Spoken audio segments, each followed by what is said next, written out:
Good morning বন্ধুরা, Gautam Ganguly blog চ্যানেলে তোমাদের প্রত্যেককে অনেক অনেক স্বাগত।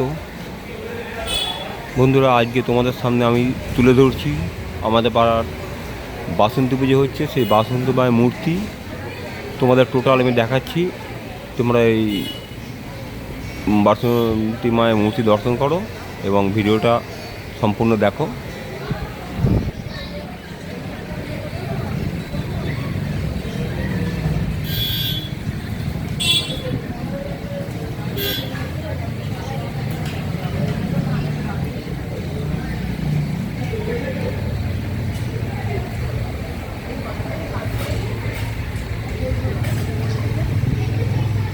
সামনে সাজানো গোছানো কাজ চলছে।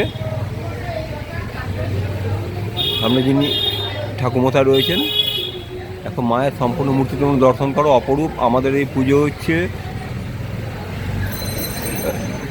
30 বছরের পুজো আমাদের পাড়ারই।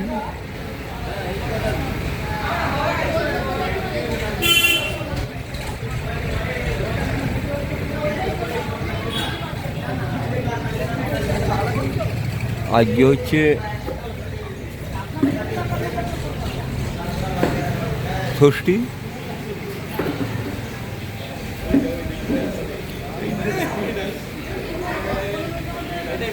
আসলে এই পুজোটাই হচ্ছে আসল দুর্গা মায়ের পুজো। এটা হচ্ছে অকাল বোধন।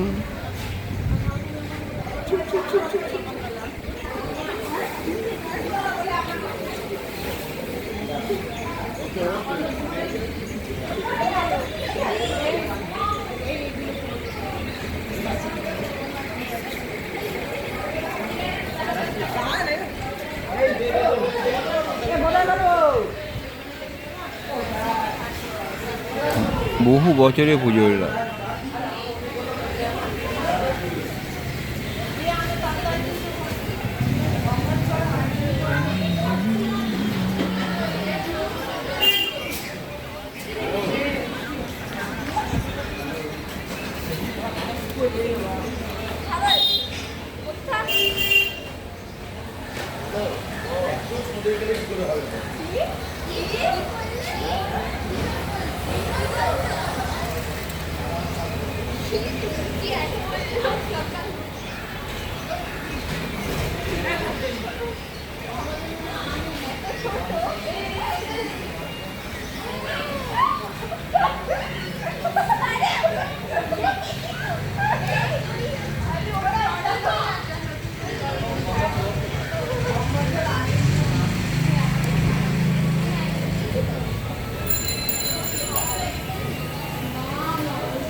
কি অপরূপ মায়ের দৃশ্য বন্ধুরা, তোমরা দেখো।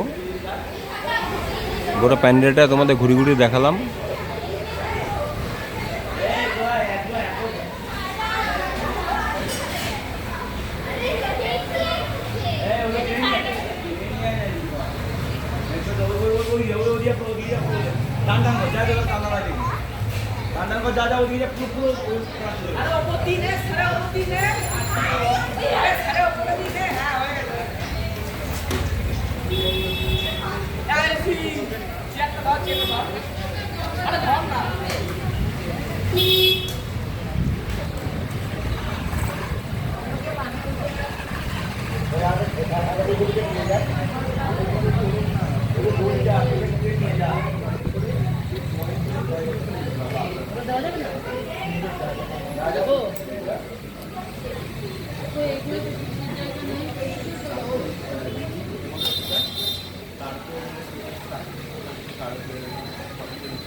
ঠাকুমশাই ঠাকুমশাই এই যে আমাদের ইনি ঠাকুমশাই রয়েছে, বহু বছর ধরে পুজো করেন। আমাদের ওই জাগ্রত ঠাকুমশাই রয়েছেন। ওই জাগ্রত ঠাকুমশাই আমাদের, মানে কী বলবো, ওনার পুজো কোনো তুলনাই হবে না। বহু বছরের আমাদের মানে উনি ঠাকুরমা রয়েছে, পুজো করেন। এবং আমাদের এখানে উনি সব পুজো করেন, কালী পুজো, দুর্গা পুজো, সব পুজো উনি করেন, মানে কোনো কোনো তুলনাই হবে না। এই পুজো সম্বন্ধে আপনি কি দুই চার কথা বলেন, এই পুজো সম্বন্ধে দুই চার কথা বলেন, এই পুজো সম্বন্ধে দুই চার কথা বলেন। আচ্ছা, আপনি বলেন। এটা হচ্ছে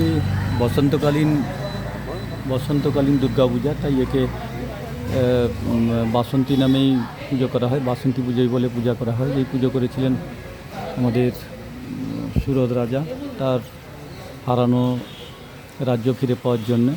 তো এই পানিহাটি যুবশক্তির এখানে আমি দীর্ঘ বছর পুজো করছি। তো এখানে সব নিয়ম নিষ্ঠা মেনেই পুজো হয়। মায়ের সপ্তমীর দিন, ষষ্ঠীর দিন পুজো হয়, সন্ধ্যার সময়ে আমন্ত্রণ দিবস, এবং সপ্তমীর দিন মায়ের পুজো আরম্ভ হয়, সপ্তমাদি গল্প আরম্ভ শুরু হয়, এবং নবমী যাবৎ প্রত্যেক দিন পুজো, পুষ্পাঞ্জলি, ভোগ, সন্ধ্যারতি সব কিছুই হয়, বলিদান হয়, এবং নবমীর দিন যজ্ঞ হয়, দশমীর দিন মায়ের বিসর্জন হয়। এইভাবে এখানে পুজো হয়ে আসছে এবং সম্পূর্ণ নিয়ম মেনেই এখানে পুজো করা হয়। মেনি থ্যাঙ্কস ঠাকুরমশাই। তা আপনারা বন্ধুরা ঠাকুরমশাই মুখে শুনলেন এই পুজোর বিস্তারিত কিছু তথ্য। তা এখানে এই মহিলারা তো দেখতে পাচ্ছে, মহিলারা সবাই পুজো আয়োজন করছে। এখানে আমাদের ঢাকিবাবুরা রয়েছেন, এনারা বহু বছর ধরে ওনারা এখানে আসেন। আমাদের খুবই মানে ভালো দাদা ভাই যাই তোমরা বলো বন্ধুরা, খুব ভীষণ ভালো। ঢাকিবাবুরা আমাদের বসে রয়েছেন, খুবই ভালো। বহু বছর ধরে ওনারা এখানে আসেন এবং ওনাদের মানে বাসনা এত সুন্দর, কি বলবো, ভীষণ ভালো। তা এই নিয়ে ছোটো ব্লগটা তোমার সাথে তুলে ধরলাম বন্ধুরা। আর ঠাকুরমা কী বললো তোমরা ভালো করে শুনলে। লাস্ট তোমাদের আরেকবার মায়ের মূর্তিকে দেখিয়ে দিই।